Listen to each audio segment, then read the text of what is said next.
Hi കൂട്ടുകാരെ, എല്ലാവർക്കും സുഖമാണല്ലോ അല്ലേ? ഇപ്പോൾ നമ്മുടെ നാട്ടിലിപ്പോൾ മാമ്പഴക്കാലമാണ്.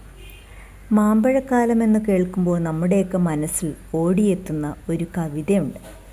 ശ്രീ വയലോപ്പള്ളി ശ്രീധരമേനോൻ്റെ മാമ്പഴക്കാലം. അതൊന്ന് കേട്ടാലോ? എന്താ?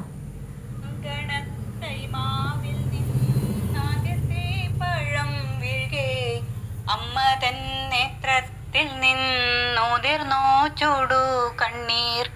4 മാസത്തിൻ മുമ്പിൽ ഏറെ നാൾ കൊതിച്ചിട്ടി ബാലമാഗന്ധം പൂവിട്ടുണ്ണികൾ വിരിയവേ. അമ്മ തൻ മണിക്കുട്ടൻ പൂത്തിരി കത്തിച്ച പോലമ്മലർ ചെണ്ടെന്നോടിച്ചാഹ്ലാദിച്ചടുത്തെത്തി.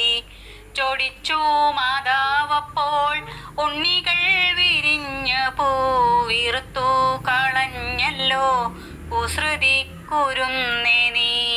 മകനി വീഴും നേരം ഓടിച്ചെന്നിടുക്കേണ്ടോൻ പൂങ്കുല തല്ലുന്നതു തല്ലുകൊള്ളാഞ്ഞിട്ടല്ലേ.